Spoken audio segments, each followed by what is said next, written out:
I transitioned into management about 10 years ago. I oversee 57 employees.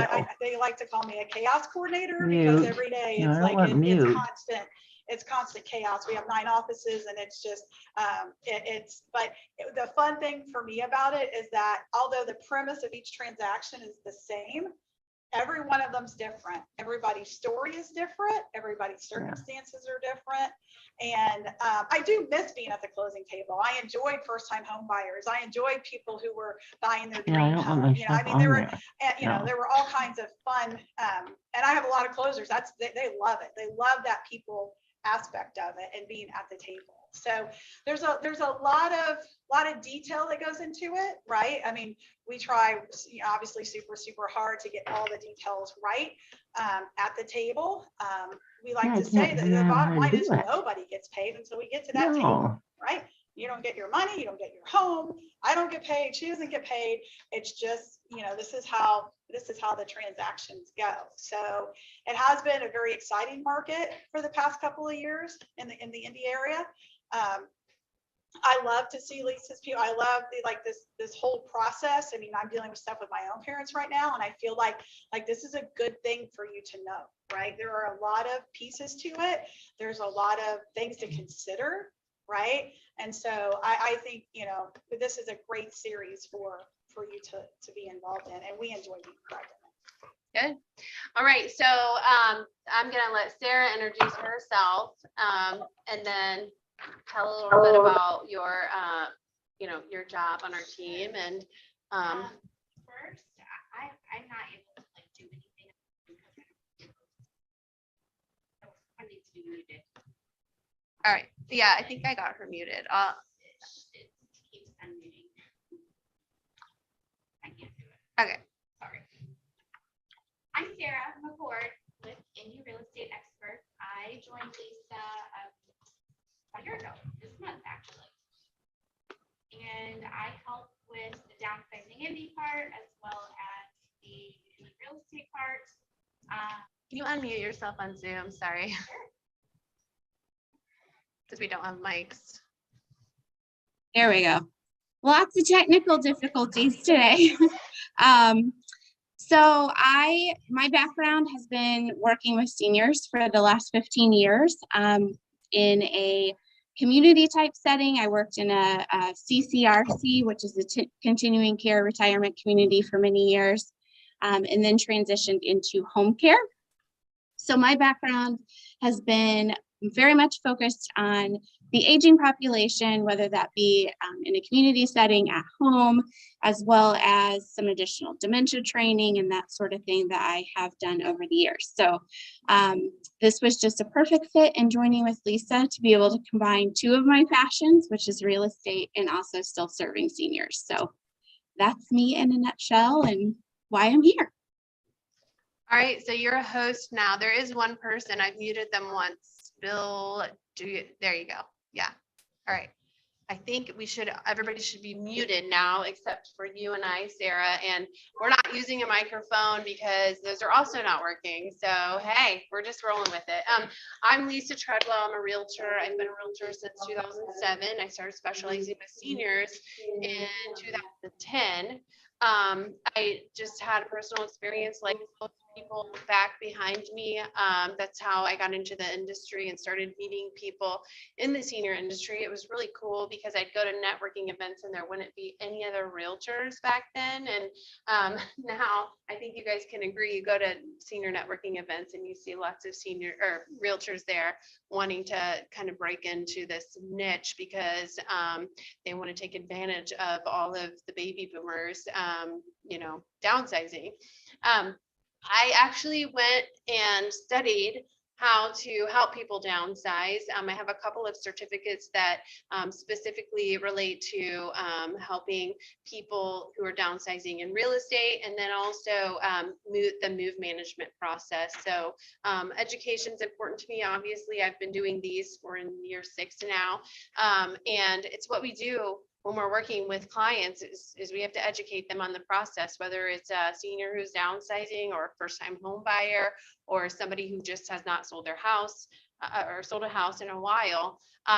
not to mention people who we work with mainly have 2-3 generations worth of stuff in their house, and that gets most of our clients tripped up. They have deferred maintenance, and they don't know where to start, if they should start, or how they should start, where they should start in terms of maintenance and getting rid of all of their stuff. That's probably the top question or phrase that we hear. What do I do with all this stuff? And so that's our job. We help people downsize from start to finish. We oversee the sorting, packing, moving, unpacking, and getting our clients resettled into their new space, whether it's a new home that they're buying that's maybe smaller on one level, or it's a senior community that we're moving them into and getting them settled there. We have a couple back here that we work with regularly, and then we go back and we get rid of all the stuff they didn't take with them, and then get the house ready to list and then sell it for them.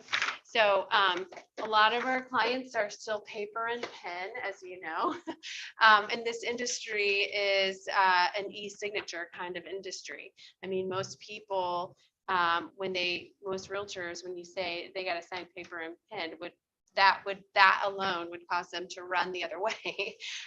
So we do that. We work with our clients, whether it's paper and pen in person, or they are, tech savvy in some of them, and we do, bless you, DocuSign and sign electronically. So, and our title company, why we love them so much is because they understand and appreciate this area that we decided to specialize in. So. And then Sara was just a bonus because she came from the senior industry. So, all right, so we'll go to the next question. What real estate trends are currently happening in our market? Who wants to just throw something out there and take a guess? What do you think is happening in our market right now? People are buying homes just looking at them online. Oh, that is, I didn't That's think true, that was going to be yeah. the first thing that somebody would say, but yes, most buyers are just looking online and buying a house that way, maybe without even seeing it in person, right? Right. Yeah. Anybody else want to just take a guess? Yes. When we sold my mother-in-law's house, the new buyers wanted an inspection. And I thought, holy cow, I've got to go get estimates on all these. Yeah. But no, the realtor did most of that. Is that typical today? Or is it a combination? The buyer's agent did, or the list agent? The listing agent did most of those estimates. Yeah. So sometimes a list agent will do most of the estimates for you. I mean, it's kind of an additional thing that a good realtor would do. We have connections with contractors because we work with them all the time. So in terms of, and that is like part of the reason why when we're helping somebody downsize, we kind of use that as a selling point, because we work with the same movers, the same sorters and packers, the same trash haulers and shred bin. We work with them all the time. So when we call them, or if it's somebody to fix a furnace, when we call them, our call to them represents about 20 or 30 jobs each year, as opposed to a homeowner calling and asking for a moving truck or, a furnace fix or whatever. You're one sale to them. And, that's probably not the best way to think about it, but in terms of priority and timing and pricing, and things waived like trip charges or grandfathered in on prices as they've increased. We get that. And so if somebody is willing to do that legwork for you, consider it a bonus. It just helps us. So realtors are notorious for being like control freaks too. And so are we? There's my mom. And so that's another piece of it too, like just keeping, because it's one thing, it's really easy these days to get an offer on a property. I mean, you get 25 sometimes or more, but actually getting to the closing table is a whole other story. And so driving the process as a realtor, knowing that we know the ins and outs of that kind of thing is what a realtor ought to be doing for their clients. So, Yeah. Anything else? You want to take a guess? Yeah. There are people that are not selling houses now the way you used to as realtors.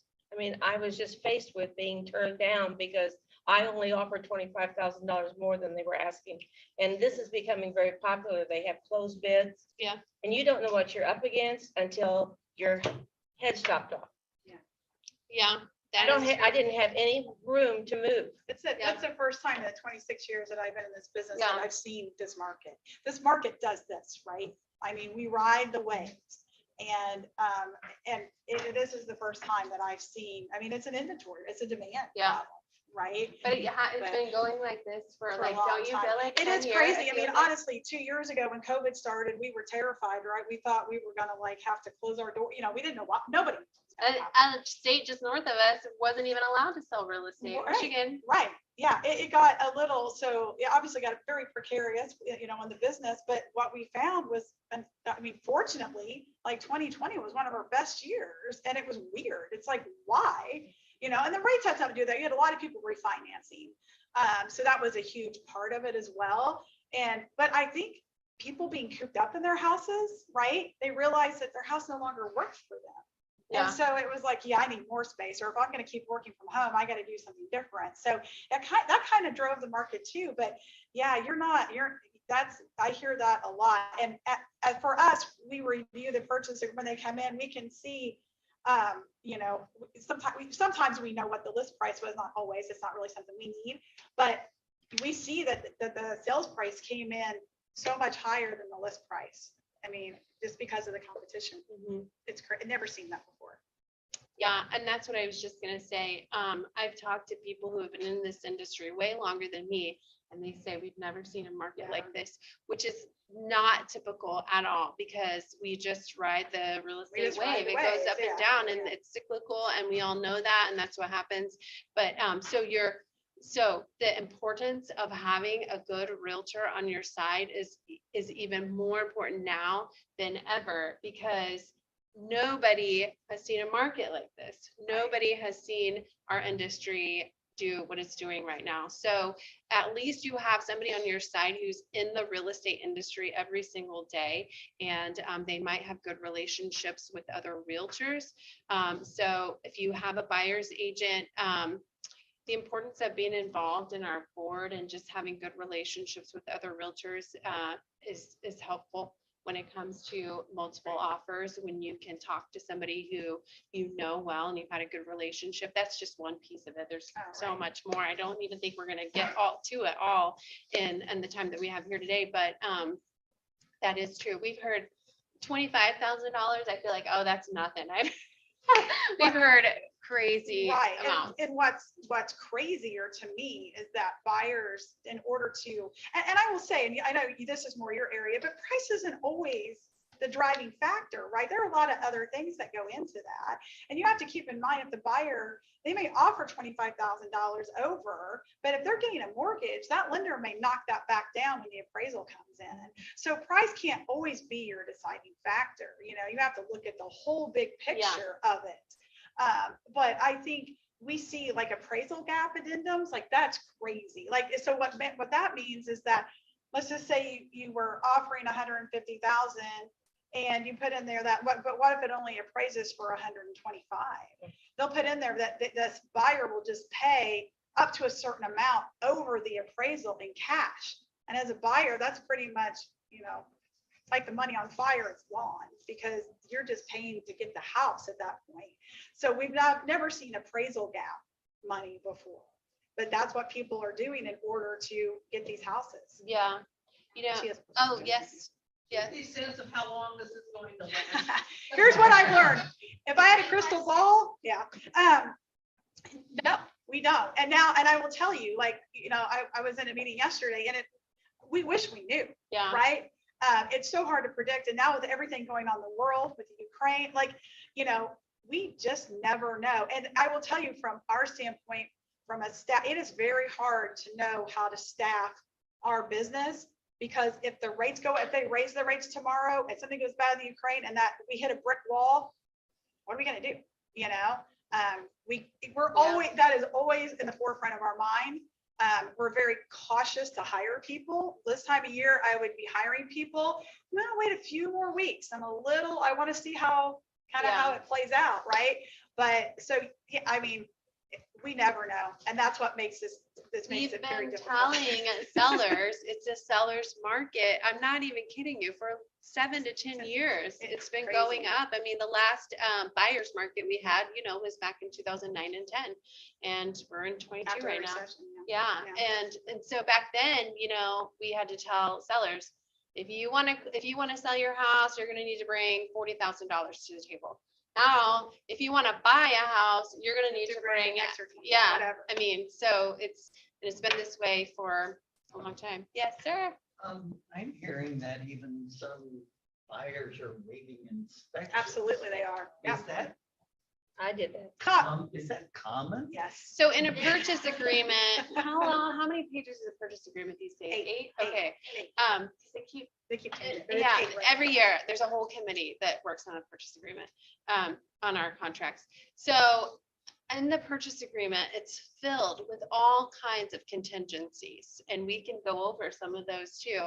But what you're doing when you come together in a purchase agreement, from the time that you come together to the time that you're closing, you're checking away all of those contingencies. The buyer's buying this house contingent on all of this stuff. Contingent on they can get a loan, contingent on you're going to send them the HOA documents in 5 days or whatever you decide, and they can review them and they say that's okay. Contingent on they can get homeowners insurance that is agreeable to them. Contingent on we're going to close on this date and they're going to get possession 3 days later. What else?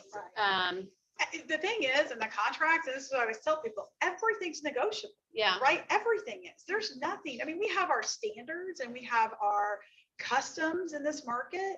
And even when you go outside of the Indianapolis area, that changes. You go to Southern Indiana, real estate's not handled the same way that it is No. here. So it's very odd. They don't prorate taxes down there. The buyer pays for the title policy. I mean, we're in our market, the seller pays for it. So, but the bottom line is, when you look at that contract, absolutely everything is negotiable.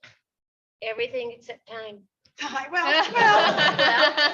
She said everything I- except time. I was Yeah. advised not to sell my home now, because I could end up just like I did 2 Well, weeks the ago. thing is, if you're gonna buy a home, like if you're gonna sell and buy, like, you almost, in the old days, you would never buy a house before you sold yours, right? Mhm. Nowadays, you pretty much have to. But That's here's what I was something, told. Yeah. something that we're also seeing on listings. People list their house and they say the sale is contingent on the seller finding a home to buy and closing on it and getting possession. So do you see, like, I mean, it has caused us to have to be so creative because of what's happening. So we're seeing that, we're seeing appraisal gaps, what Angie mentioned, which means that, does everybody know what an appraisal gap is?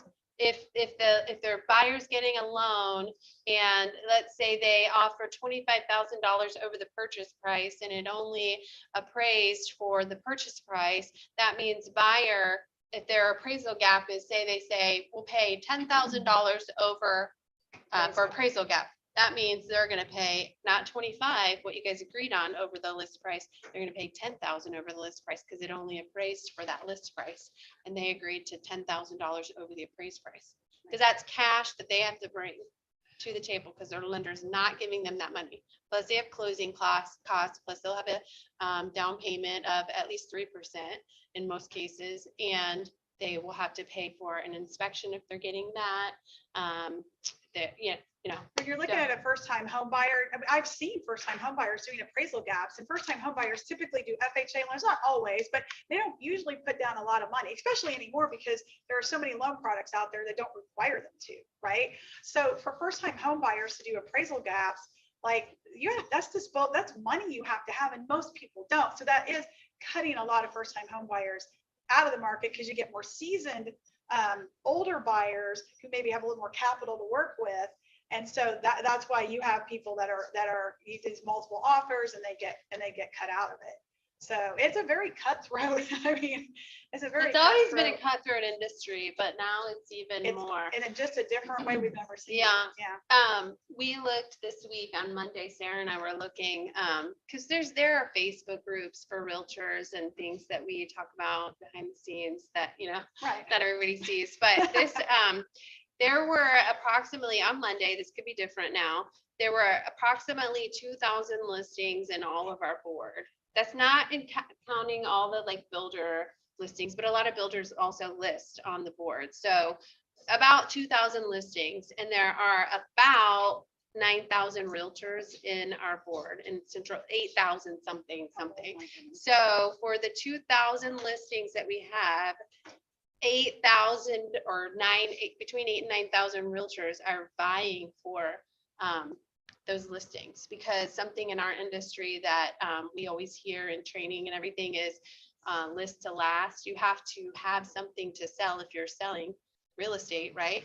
And so listing is typically the best way to control your business pipeline. So yeah. And Inventory is a problem. yeah, which goes into a whole other topic about, agents and when you're interviewing agents and things like that, because we're desperate for your listings and we'll do about anything, some of us anyway. But yeah, so what else, Sarah, in terms of trends for the market? The escalation clause, well, we're not seeing quite as much of that now. I think it's being covered more under the appraisal gap instead, but I had a condo in December that sold, and it was, all of them had escalation clauses in the offer, saying that although 10,000 above your best offer, or up to a certain amount. So those are other trends that we're seeing. And keep in mind that as a seller, like if you accepted that offer that was $25,000 over list, but then the appraisal knocked it down and the buyer was only going to pay a $10,000 gap, that you just lost 15,000. But you didn't, I mean, you did, because but that's the whole thing. That's why I'm telling you, like, price isn't always like your driving factor, because if it's a cash deal, and sometimes cash deals, people ask for appraisals. It's rare, but I've seen that more. That's a trend that has come up more than it ever has before. But if it's a cash deal with no appraisal, then cash is king. You'll get your money. There will be no issue. And we saw somebody pay on a cash deal, probably, I think it was like $30,000 or $40,000 over. They just wanted it. And I was like, good Lord, like that's crazy, right? Mm-hmm. Because that money, I mean, there was no appraisal. It was just, I want to come in highest and best, and I'm going to, and I'm getting this house, and that's the end of it.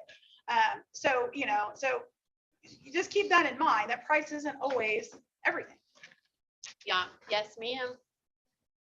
Talk about these people who are either calling or sending letters wanting to buy your house. Oh, we'd love to talk about that. If you do that, here's the short end of it. If you do that, you're probably going to leave about $50,000 to $75,000 on the table, because you haven't listed it on the market for everyone, all the buyers to see. You've just sold it directly to one person. So there's no marketing involved. You just do the paperwork and go. And they're typically investors. And a good investor is really tight with their numbers. And we have some that we work with, because we could, if somebody said, we just need to take everything we want out of this house and have somebody buy it for cash. We don't want to do anything. We just want to press the easy button. We have competitors that really market that, and we can do that too. We have investors, but you'll leave about $50,000 to $75,000 on the table. Used to be 40, now it's about 50 to 75, because they want to make a profit, because they're investors, and that's how they make their living, is by making a profit on real estate. So if they're really good on their numbers, they're going to come in low and hope you accept it. But they tell you on the postcard, they're gonna give you the best price, the highest price. But keep in mind, that's in their opinion, right? I mean, that's their opinion. Yeah. That's your, Yeah. So, people think it's really, we'll just sell it to somebody. Somebody approached us and we just want to sell it to them.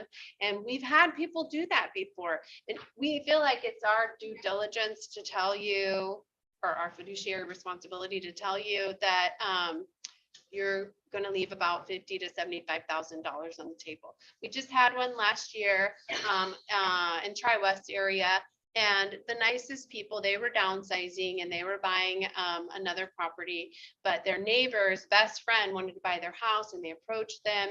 And we actually just ended up doing the real estate paperwork for them. But we helped them, move and buy a new house. And we did the math. They left about $50,000 to $75,000 on the table. These are people who are retired. They're on a limited, income budget on their retirement. And they just wanted to do it. They kind of had a handshake deal with this guy and they wanted to honor that. And, it's your choice. You can do that. And we would advise you not to, but, people do that. So. And you can call a realtor to get a market analysis of your home. And, because obviously they're putting these postcards out to fool you, to call them. And, if you've lived in your house for a long time, you may not be aware of its full value. Yeah. So when someone offers you X amount, and it sounds like a lot of money because it's a lot more than you paid, and, and this postcard is telling you it's the best deal, but you may get a market analysis from a realtor, then, who tells you your house is worth a lot more. And being in the industry, I kind of went through this last year. I sold my house. And I remember talking to the realtor that, I picked over the phone, and he kind of told me what he thought my house was worth. And I was like, whoa, I was really impressed. You were surprised. And and then he came to my house and actually walked in the house and went through it and came back and said, oh no, we're selling this for like 30 grand more than I originally told me. And I thought, wow, this is like, we are going to rip somebody off. And I had already, but what I did, I found a house first. And I put an offer on it and they accepted it. And then I listed my house because I did not want to move twice. And I did not want to be where people were, I wouldn't get my house. And so they accepted my offer. I put our house in the market. It never even had one showing. And someone called and offered asking price, and they offered asking price. There was no appraisal done because they were putting enough money down. The lender didn't require it. So they didn't have a clue what they were. I mean, they could have been paying way too much for my house, because they didn't do anything to figure out the value of the house, which I would never do. And I was on a time sensitive thing because, I needed to buy this other house, or I was going to own two houses. So I said, yeah, let's just take it. Now, I probably could have held out for a bunch more offers, gone ahead and went through a couple weekends of showings and all of that. I didn't want to mess with it. I wanted to just get it done. And I was just shocked that these people paid what they did for my house. Yeah. So Denise is also with Security Title. So she's in the industry. So we get those too. I just got a text message this morning about a spam, all the time, buy your house. I'll text them back just for the fun of it sometimes, not always, but I'll tell them what I know the market value of my property. So I'll tell them, yeah, I'll take this much for it. And then I don't hear that. Yeah. So just throw some crazy number out there that's super high. Cause everybody we talk to is surprised about how much their house is worth, even if they've already gotten in their mind, they know it's a seller's market. They know things are happening like multiple offers and everything. But when we actually go and tell them, that people are surprised all the time, which is a great feeling. We're like, oh, good, because most people, we've talked about in here so often, our things are not as much as what we think they are. Right. Right now in this market, our houses are. Yeah.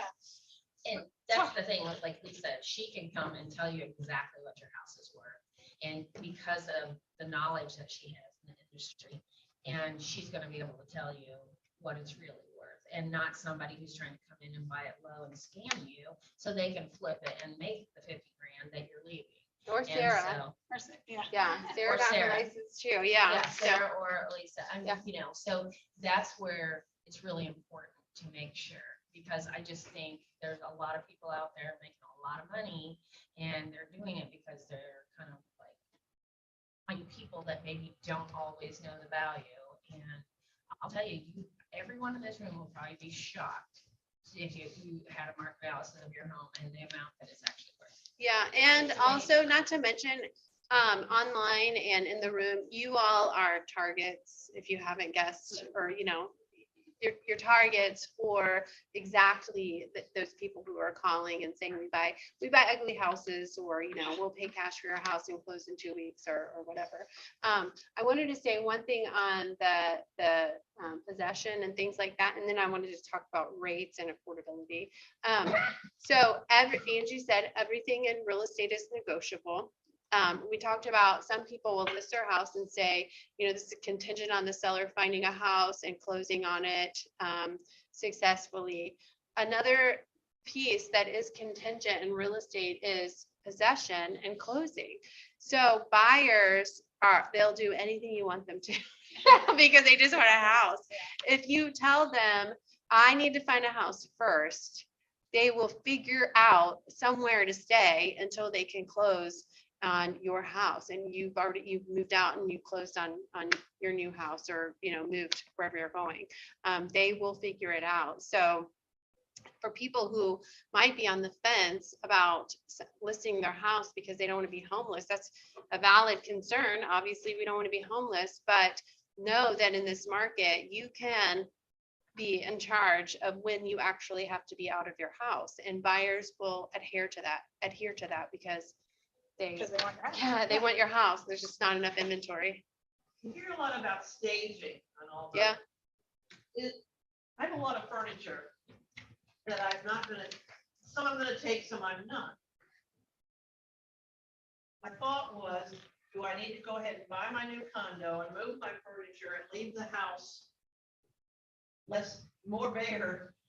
Will that be better for selling, or does that matter? It depends. You want to tell them about yours that you had recently? It depends on the property. And the reason I'm saying that is I currently have a listing downtown Indy, 2-bedroom, 2-bath condo. That is a little bit different market than what we're seeing everywhere else. There are, as of yesterday, 17 condos on the market downtown Indianapolis. You can't find 17 properties anywhere else in a couple blocks. So it's interesting. So that property, typically, if you have a single home, family home, that right in this market, you do not have to stage. It can be bare bones and it will be gone like that. That's typically what we're seeing. In a condo setting where they maybe can't really downsizing, and so they're trying to figure out, how can this work for me?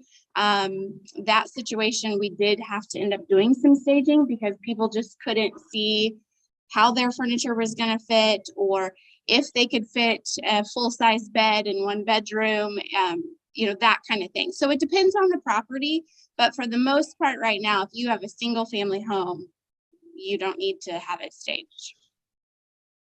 Wonder with the most furniture needs the carpet replaced. Do I need to worry about that? The rest of it's all hardwood. In this, because No. buyer, I mean, Okay, less money. Good. yeah. Do not open up a can of worms trying to update your house, because that's exactly what it'll be.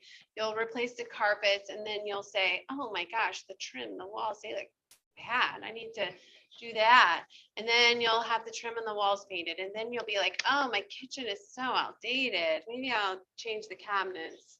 Or maybe I'll just change the countertop. Oh, now the cabinets look bad. Oh, now the hardware. And if you see where I'm going, maybe some of you have done that. So most people that we work with have lived in their houses 30, 40, 50 years. And while maybe they've updated once or twice, it's probably about 7 to 10 years that we want to be updating. There's always something to be done in a house.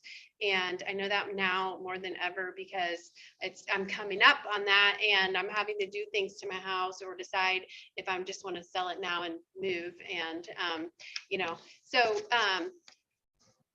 most houses that we go into have deferred maintenance and they're outdated, and we're used to seeing that, and we're not judging you or anybody. It is what it is.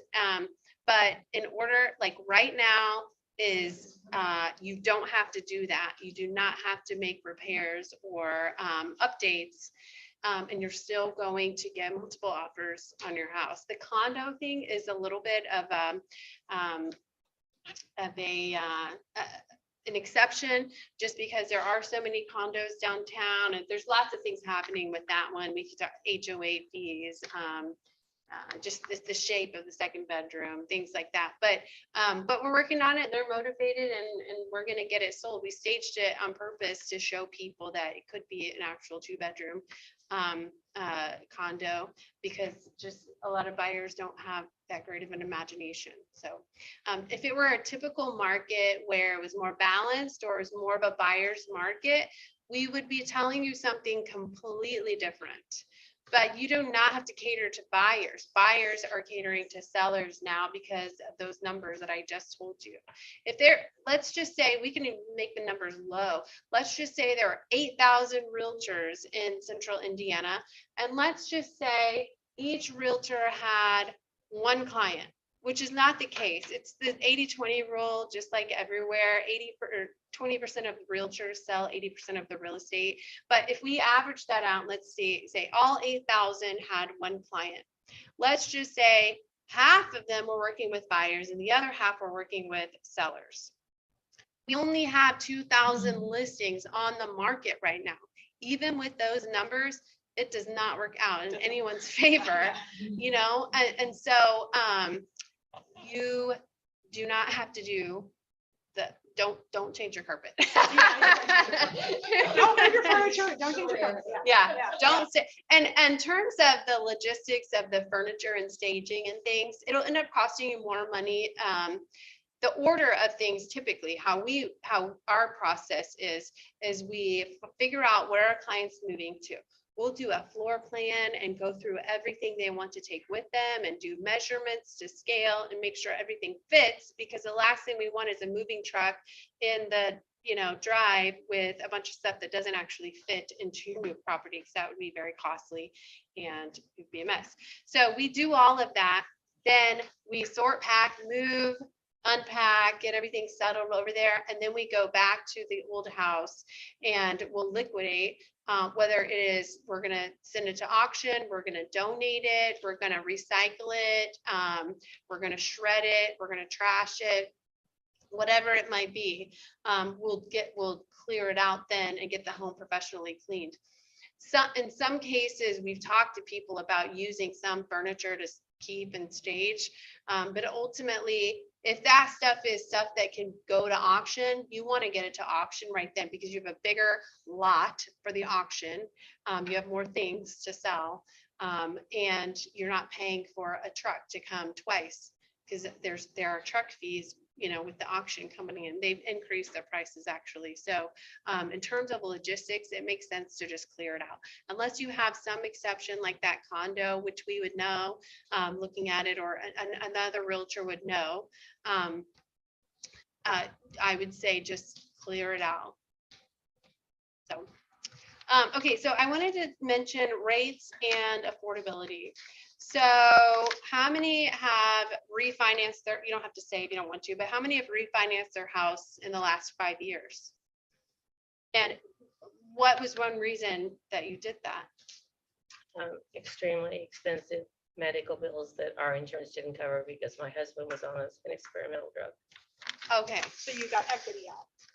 So you're refinancing get equity out. And I'm sure you lowered your rate at the same time. That's like, You sure what? that you lowered your interest rate at the same time? Yeah, but it was not significant. That's Oh, okay, was it? okay, Okay. Anyone else? I'll tell you, I've refinanced my house like 4 times to get a lower interest rate. I'm down to 2.25 now, and I feel really great about that. But I have a VA loan. If you have a VA loan, there's a whole program that allows you to refinance your house. If anyone here has a veteran or online, there's no cost. It's called the interest rate reduction. It's called a VA streamline. Yeah. Yes.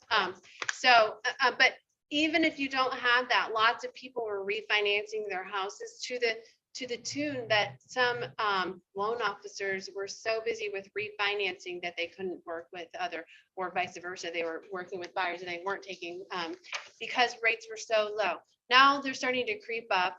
I started working for a builder in 2006, and rates were in the 8s.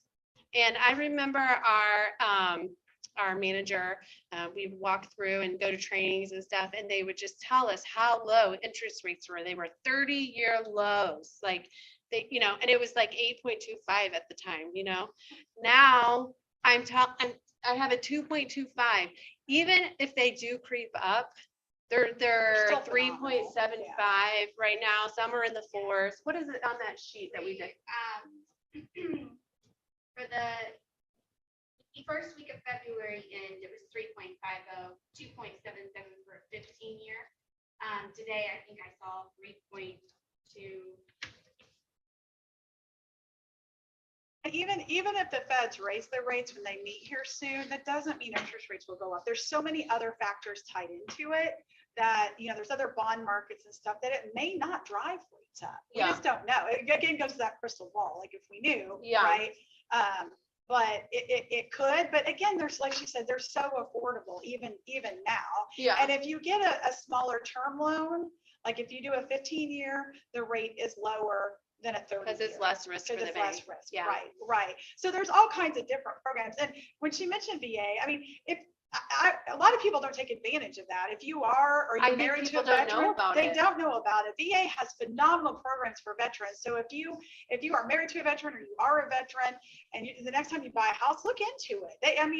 It's great. It's a great program to use. Yes, sir. I have a VA streamlined, good rate. They say when you want to sell, VA has to approve that. Is that a headache or not? That's not true. That's not true. VA doesn't have to approve anything. VA loans are assumable, and maybe that's what some they of the mean. language, but No, I had it in my contract that it would be, could be assumable. Assumable, yes. and that would be something different, but I will tell you, I haven't done an assumption in a decade or more, because people can get their own rates, right? Yeah. The attractive thing, and what an assumption means is that, like, if I wanted to buy his house and I qualified with the lender, I could just take over his payments at his rate, right? I could assume his loan and take on the liability. He would be released from liability. Okay. The thing with today's markets and the rates is that if the rates went up, say you had a 3 or whatever, and the rates are now 5 or 6, that might be attractive. Yeah. But the catch all to that is that I have to be able to pay you your equity. And most people, I mean, that could be a very different number, right? Because you still have to get what you want out of the property. So in this market, like I said, I haven't seen it. It's probably been closer to 15 years since I've done an assumption. And they were very rare to begin with. But that's what they mean by that. But if you just wanted to sell your house, VA doesn't care. You just have to pay off the loan. Yeah, So, it's the same as like any other Any other type of loan. loan. Yeah. there's no penalties, there's no anything. I was Well, just I was gonna, curious about that because of like the lady back here was saying, all these cold calls and these people saying, and like I got a realtor who I don't even know sent me a postcard in the mail. that- I get those too. But a house diagonally across the What street, it's sold for. what it sold for, and that is crazy. Yeah, it is crazy right now. Yeah. It's really crazy. really crazy. And Yeah. I've got twice the house and the lot and everything else. Yeah. Keep in mind, I mean, like my husband says the same thing. We should sell our house. And I go, well, where are we going to go that we don't get it on the back end, right? Where you gonna go? You're Where you going to gonna get go? charged. You're going to pay these high prices on that end, right? Yeah. So, I mean, it's all relative, but if you were going to sell and like not buy another house, you could make some money. Yeah, I mean, that's the beauty actually of the niche that Sarah and I are in, because lots of our clients are selling and not buying another house because they're either moving into like a Westminster Village, a CCRC, or a Marquette, or a senior apartment where it's a rental situation. So they're not on the buying side of it. So they just get to fully take advantage of the seller's market. So if that is the case for any of you or anyone that you know, where they don't plan on buying something else, holy cow, sell your house for being sakes. Yeah, Now's the and time, hire for sure. us, yeah. Yeah. No, but I mean, that's this market is the best kind of market for somebody who is downsizing into a senior community. Yes. How do you determine whether you should move into another real estate property like a house or a Yeah. condo as opposed to an apartment? Or That's a good question. We have, I would say a lot of our clients move into one level down from where we feel like they should move. The people I'm thinking of in particular, we had this couple and we toured you. I don't know, it's been years ago, but the wife loved it. And the husband he had this mentality that it is, our American dream to be a homeowner. And that is what we're doing. I mean, he could barely walk when we were touring Westminster Village. He could barely make it down the halls to see the different apartments. But that's what they wanted. And they're still there today. I keep in touch with them. They actually found a condo. So, and it had an elevator. It was fully furnished, and she cried on the elevator on the way down because she found, they found a house. But I mean, we'll support our clients in whatever they want to do.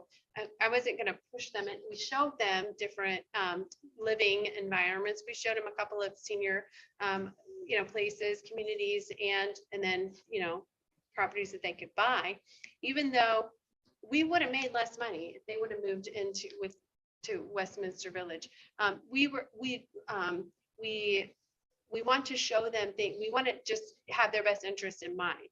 This is what they wanted to do though, and this is what we did, so it's really a personal decision.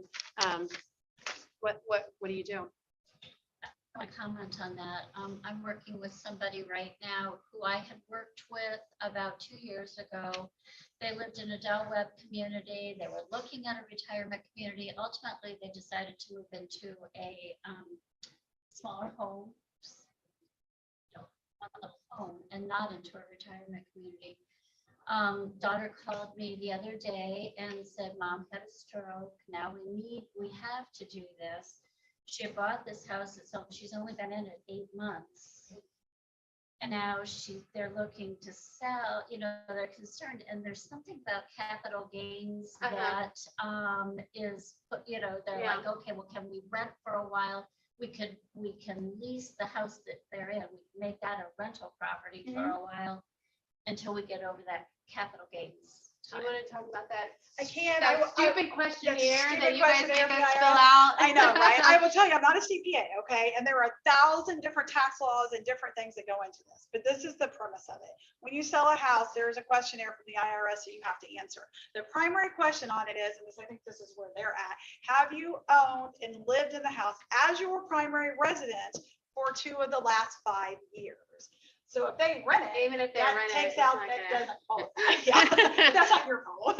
But so, and if you check, if you have lived there 2 of the past 5 years, then we don't have to report the sale of your home to the IRS. Yes. Okay. If you haven't lived there, okay, for 2 years, it doesn't mean you're going to owe capital gains. Okay, that's up to your CPA. Like so people who move frequently, if you reinvested in real estate, then you just provide that you sold and bought to your CPA. They'll make the accounting of it. But if it was an investment property, or or you turned it into a rental, or whatever the case may be, we have to report that to the IRS, which means you then have to disclose it on your taxes. What happens from there? Up to your CPA, because there are tons of deductions, right? Improvements. I mean, there's all kinds of things. So the key to when you buy and sell real estate is that you also have a very knowledgeable CPA. Okay. So understand our role is simply, and we have to report the full sales price, not what you netted out of it. And let's say you owned a property with multiple people, like your siblings or something you inherited, but you never lived there, and you sold it for $200,000 and there were 5 of you. We're still reporting $200,000 for each of you to the IRS. Your CPA will make the adjustment for what you actually netted. Okay. We get a lot of questions this time of year because it's tax time. So it doesn't mean you'll owe, but that is our requirement to the IRS. So if 2 years you live there, you're good. We won't report it. Okay. Less than that, then you got to deal with your CPA. And you deal with your CPA anyway, even if it is, because things are tax deductible. Property taxes, and since we prorate, we pay a year behind. I mean, you want to make sure that you provide your closing statement. What we do at closing, the full accounting of all the numbers, give that to your accounting person, your CPA, when you buy or sell, and they'll decide for you what's deductible, what's not, and they'll do it for you. Okay. that spark any other questions about that? Do you also give your closing statement if you do a refinance when you do your taxes? There's really, you can absolutely, there's really just, they amortize. If you paid any, and most people don't pay points right now because you don't need to, and points would be to buy your interest rate down. Those are tax deductible over the term of the loan. So they would divide it by 30 years. It's not. Or, yeah, So you certainly can and you should, but don't expect if you refinance to get anything tax break wise. yeah. I think on that question about interest rates and affordability, where we were going with that when we made these questions was just in terms of what buyers can afford as the interest rates go up, that number is going to get smaller and smaller. Now, they're never going to just go from 3.75 to 8, you know, with nothing in between. That is not going to happen. We would have mayhem if that happened. But, you know, as they do creep up, that's just one piece of the puzzle just to keep in mind when you're thinking about, you know, whether it's time to sell or not. So, oh, this one was for you. What is the difference in a POA for real estate? Because we know there's a special POA for real estate versus a trustee or executor. Okay. Now this is great. Okay, so POA, she means power of attorney. Okay, so if you own your property individually, like in your personal names, all right, and you need to appoint somebody else to sign on your behalf, super easy. There's a power of attorney document that we prepare. You sign and have it executed. And then if you can't attend the closing or whatever, then whoever you nominate as your attorney, in fact, will sign on your behalf. Okay. However, if you hold your real estate in a trust, okay, that's the big thing we see. You can appoint a power of attorney in a trust. It's a little more complicated.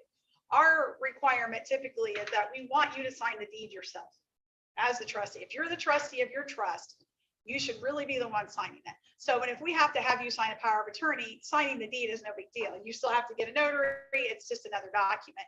And then we can prepare a power of attorney in the capacity of the trustee. So if you own it in a trust, or if you had a business, you own it in an LLC, any of those things, the power of attorneys they can be done. There's a little more complicated.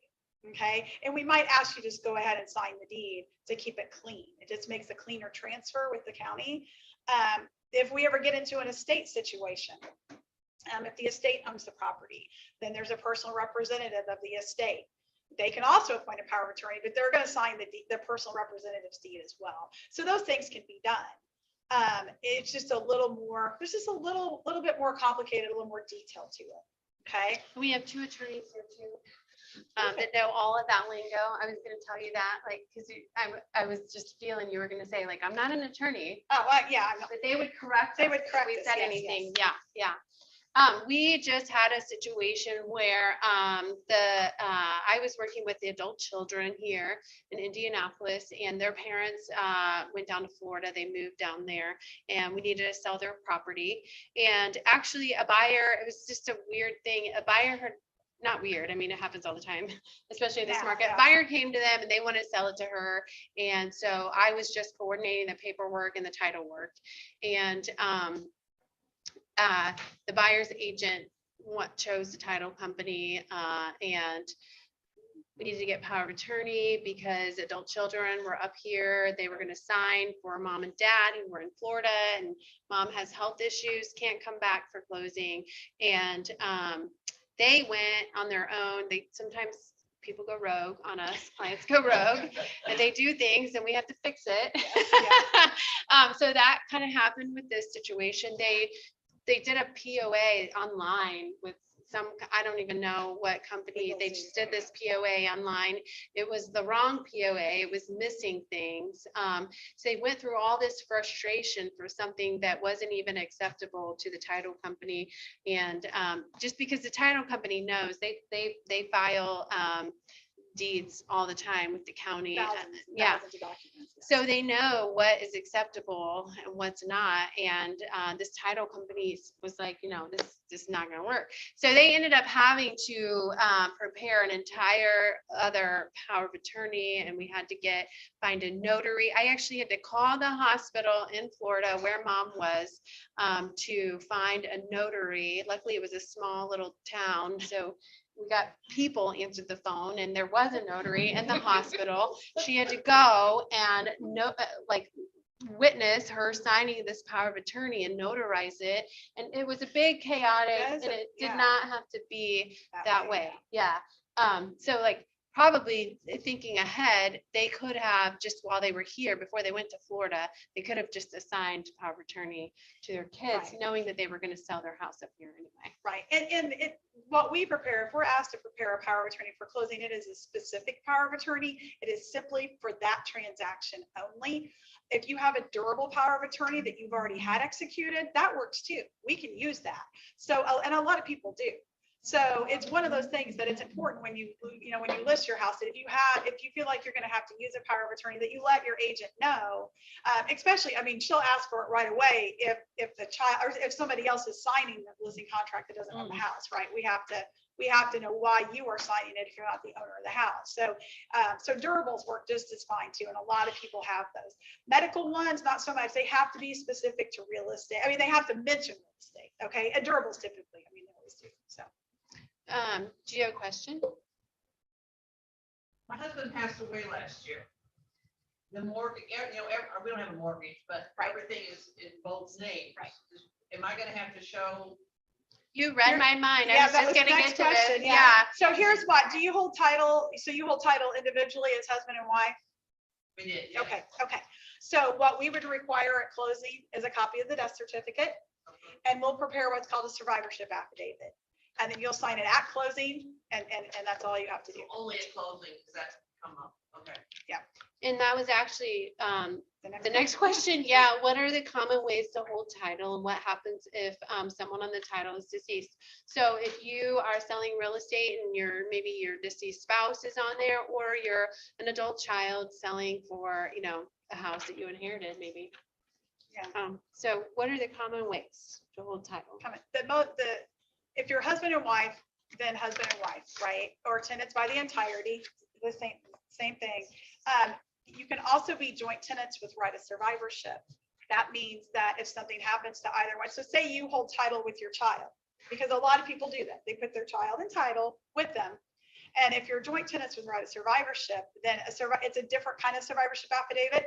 But it's the same thing as the same process as husband and wife. You need the death certificate, they'll sign the survivorship affidavit, and that will suffice.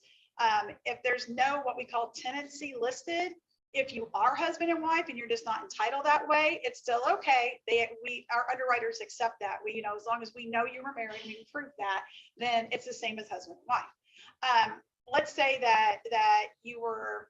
If they show no tenancy and you're not husband and wife, then it defaults to what is called tenants in common. Tenants in common defaults to a 50-50 ownership unless specified otherwise, which it rarely is, but it can be.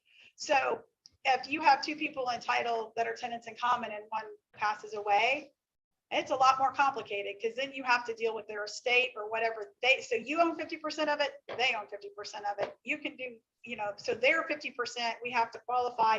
Did they open an estate? Like, what is their situation? Do they have heirs? I mean, so tenants in common, we don't see it very often anymore, but it does exist for a reason. I mean, especially if you have people buying real estate together that aren't related and they want to protect their 50% interest, right? But for the most part, we're going to see joint tenants with right of survivorship and husband and wife. I mean, those are the most common. I am going to open up for questions. Yes, ma'am. So if your spouse dies, should you retitle the house? You don't have to. You can wait until you sell it. You certainly can. A survivorship affidavit can be done anytime after the death certificate's issued. So you certainly can. Most people don't. So it's up to you. If you guys are on Zoom, feel free to type in your questions there in the chat box for watching it. Yes, ma'am. Oh, Oh. my mind went blank for a second. For just a normal house sale and buying a new one, do you need a CPA? for the sale itself. No, no. And I'm not going to tell you how to manage your taxes. I mean, it's just that CPAs, there's so many complex tax laws that is always my disclaimer answer. Not a CPA. You need to talk to a CPA. So that's up to you. That's a personal choice.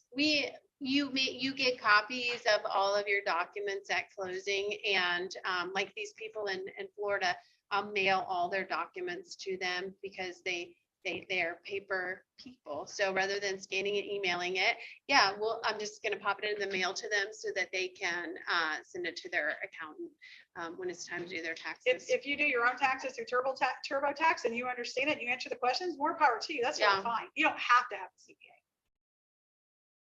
CPA. If you do buy, be sure to file your tax exemptions though with the county that you're in. Does everybody understand, like, there are multiple exemptions that exist when you own real estate, the primary one being the homestead exemption, and that's done for you at closing. And if you're going to live in it as your primary residence, then you qualify for that. And that essentially in Indiana cuts your tax bill in half, right? From 2% of the assessed value to 1%. Now, if you have a mortgage against it, there's an additional exemption you can file for. If you're a senior citizen, there's an income limit on that, but there's an over 65 exemption that you can qualify for. If you're a disabled veteran, there is an exemption. You can go, depending on your disabled status, veterans can go tax-free. Some seniors can go tax-free if they get enough exemptions. I see property at zero because the exemptions exceed the value. So make sure you're taking advantage of that, because I think a lot of seniors don't. Yeah, and at closing, the closer gives you a goldenrod paper. They're required bright to, yellow. We have to. that has all the potential exemptions, and you can read through there and see if you qualify. And it doesn't, and they don't have to be filed. I mean, like, so if you're sitting here and going, oh crud, I don't think I may not have that. You can do it anytime. You can do it anytime.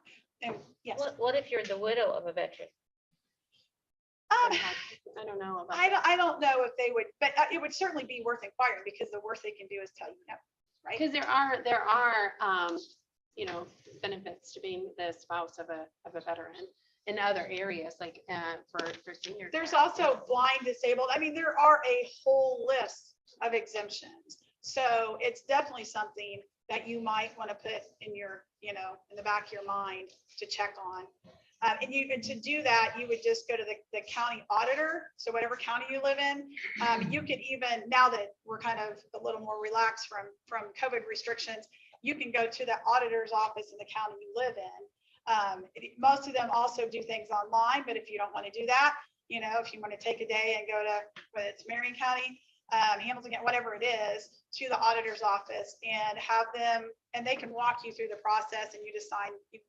They'll help you. You don't really have to even take anything with you. You just have to have your your address, obviously your name, and they can look everything up that they need to help you.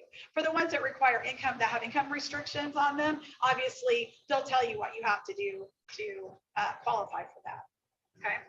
If you closed on a house this year and you want to make sure you get your exemptions, because we pay a year behind. Yeah, I almost said it in advance. I don't know why I said that. You just have to file by December 31st of that year. So like if you close today, you have all the way until December 31st to file your exemptions, because they're already on there from the previous owner. Not always, but there's nothing you can do about it. Yeah, there's nothing you can do about it. So anything that takes place in a calendar year, and again, as long as you close with a title company and you qualify for the homestead exemption, that big one, the major one, will be done for you at the closing table. And I will say it is worth looking into, because a lot of you live in Washington Township, that we recently went through a referenda for the schools, and counties all over are doing that everywhere. Hamilton County, Carmel, Fishers, Lawrence. They are asking taxpayers for more money for, rehab on their schools, or pay teachers more, or what have you. And it's going to affect your taxes. And if you do have a mortgage and your mortgage company isn't going to know about that until your tax bill's due. So what could happen is your mortgage could increase because the mortgage company wasn't taking out enough for your escrow, because they didn't know you had this referenda. Now your taxes are increased, and have a bill, a tax bill, that you have to pay to make up for what was not in the escrow. So, it's worth It's looking worth into it. all of the potential exemptions that you Right. might qualify And for. keep in mind, if you find that you do qualify for more than you don't have filed, you'll file it this year, but you won't see any effect on this year's taxes. It's too late for that. It falls under the same category of the December 31st. So if, whatever you may or may not be missing as far as exemptions, you're kind of stuck with them for this year. But then come next year, you would see the reduction based on the new exemptions. They will not make them immediately, because taxes are paid a year behind. It takes a year to catch up. So there's no immediate action to it. Moving from one county to another county, is this kind of all in? You have to do it again. You have to do it again. Every time you change title to the property, refinancing, if you refinance, you only have to refile your mortgage exemption. I know you don't have a mortgage, but if you were to, every time you change title or you move to another property, no matter what county it's in, you have to file it again. It does not follow you. I would just check your exemption status if you refinance. If you get your tax Yeah, bill, just the to make tax sure. bills will be coming out here really soon Yeah, in most May. counties. Yeah. And so when you get your tax bill, it's on your tax bill. It's usually on page 2 under deductions at the bottom, and it's really small print, but it will tell you if you have exemptions or not. And I know, like, I'd be happy, send me your tax bill. I'm happy to tell you what you have, Yeah. it's an easy thing for me to determine. It may be a little challenging. They're hard to read, but it's definitely worth checking into, or just call the auditor, pick up the phone and call the auditor and say, what are my exemptions on my property? Angie's email inspector too. No, I you're don't think fine. you'll get bombarded, but if you do have a Ask, question, reach yeah. out to any one of us and we can help Feel you, free to or ask. just directly to your auditor's office. Yeah. So we have prizes to give away.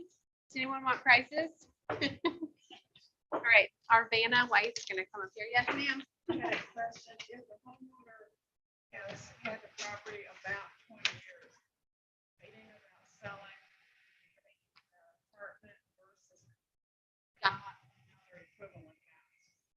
But rental prices have gone way Yeah. up as well. So if the income stream is basically a retirement pension and you sell your house, is that money gonna last? How do you Yeah. know? Is it, because rental, a lot of them are 50. Oh, yeah. or more. Yeah. And if the income cannot support that, you're gonna be dipping into the proceeds of the sale. Yeah. How do you know what your price limit is and whether that's really smart to rent? Yeah, that's a good question. Yeah. You could go in and start rent it 2 years later, 50% more. Yeah, so she's asking, the cost of rent has gone up because they're feeling the squeeze too. So many buyers have just given up in this market and they're just going back to renting. So they're feeling the squeeze too. Prices have all increased, and they have the demand. And so a lot of times, yeah, rent is higher than what you would pay in a mortgage. And yeah, it's definitely something you'd have to look at your own, personal finances and figure out if that is the way to go, or bringing in some assistance into your home if it's something to where you can't get around in your home like you used to. Maybe bringing in some home health to help. We have Brightstar here.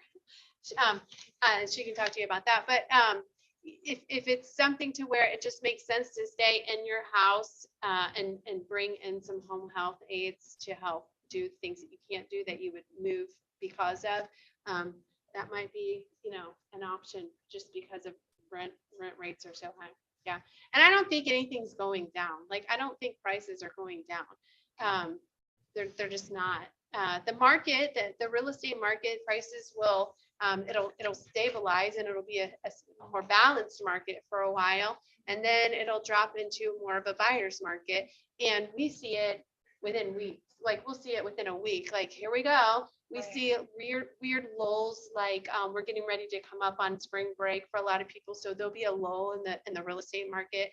The weirdest things happen. 4th Like, of July. Yeah, it is Yeah. weird. You do this long, and if you start to predict it, it's like Yeah. spring break, it'll go Yeah. quiet. 4th of July, it goes quiet. I mean, it's just kind of one of those things. December does not go quiet, however. December is a very busy month typically in the real estate industry, especially on the commercial side. Yes. I haven't seen them in a while, but on TV, I just happened to see the other day. What about reverse mortgages? Oh, yeah. We actually have a representative that's going to be speaking on one of our panels coming up. I don't have the calendar in front of me, but reverse mortgages got a bad rap. They're different now, and in the right situation, they work. And he's going to talk all about that. We had a situation recently where I thought maybe a reverse mortgage would work, and Sara just reached out to him, and he said for that person, it's less expensive to go a different route. So, we have a couple of people who are very knowledgeable, very reputable with those, and they're going to be speaking about that. We do a lot. We work with the reverse mortgage lender, so we've done several of them, and they're a great product for the right person. They really are. I always say there's no reason for seniors who have so much equity in their home to be struggling to buy their medication or to buy food. Like none of you owe your kids anything, right? Like, don't feel like you have to leave it to your kids. That's just me personally. But I'm like, I don't want to see my parents like struggling just because they want to leave an inheritance. Like, use the equity in your home. They are a great product for the right person. And they put you through so much counseling on it to make sure you understand everything. And just like you said, sometimes it works, sometimes it doesn't for you. But if you're interested in it, we do a lot of them, and they serve a very great purpose. Yeah. In some cases, they almost sound too good to be true. And there's they're legit. You can take lump sums out of them. You can get monthly payments out of them, like they pay you every month. Or if you need to make repairs to your home, you can take a lump sum out. I mean, and the key to that is that the interest does accrue on it. And as soon as you leave the home, whether you go to a nursing home or you sell it or you pass away, it has to be paid off. So the house has to be sold, and and it's not like immediate, like they'll give you X number of what the time frame to do it, but that's when it gets paid back off. So it obviously does eat the equity, okay, out of the home, but why not? It's your money. Right? Yeah. So. All right, draw some names. Sara, you want to draw? Oh, she's Sorry. Hi. Oh, okay. All right, so we're going to give away Stacy Bunez with ClearCaptions. She's one of our sponsors. She makes these baskets personally. And Cynthia Blassingham, you're the big winner. Yeah, so it's right behind you. And we'll help you carry it out if you need it, because sometimes they're really heavy. Sara's also passing out feedback forms. She read my mind because I was like, I don't see them. You guys, I do read the feedback forms, and we try to make improvements. And this was a fluke electronically with our tech issues. Those of you who have stuck with us through COVID, we have not had tech issues like this before. I don't know what's happening, but anyway, we're rolling with it. Barbara Bear, you are the winner of a wreath. And you want to hear? Oh, and that too. I didn't know that it came with it. Yeah. Oh, pretty. And then we have a few flowers that we'll give away. All right, Sherry. You're Sherry, right? You get a flower. Yeah, so you can just take the rose there. Oh, well, your husband must have, because I see your name right here. You tell him thanks for the flowers. For the flowers, if you want to dump the water in the drinking fountain or the bathroom, it makes it easier to transport. And then when you get home, you can just fill it up. Oh, does it? Oh, the water does? Maybe. I don't know. I don't know. They do something magic to their flowers because they last forever. I don't dump my water. Phil Booer, you win a flower too. And Trish. Oh, yes. Okay, there you are. You win a flower. So there you go. Again, be sure to fill out the feedback form. I think online we put the feedback form in the chat box, and we'd love to hear from you. If you want to RSVP for next month's event, I think there's a box on the feedback form that you can do that in person. What else? Sara, am I missing anything? For the handouts online, there's a Google Drive. There really weren't any handouts besides the questions and the sponsor pages this month. But you can email us personally if you want those. And I'm sorry about the tech issues. We can just hope that next month is better. Please, I'm gonna pull all these cords up, but come and visit our sponsor tables. They have lots of goodies. I saw some chocolates back here that I'll probably grab. And then if you have specific questions, just reach out to them. Discovery Commons is over here. She's got some, it looks like, are those tape measure? And then, grab food. And thank you all for coming again. We'll see you next month. What is our topic next month, Sarah? Maintenance and repairs and netting the most return.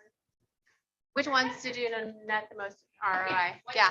to do. So for those of you who just can't stand it and you have to do something to your house, we'll tell you what to do to make the most amount of money. So. All right. She's doing it. She can't take it.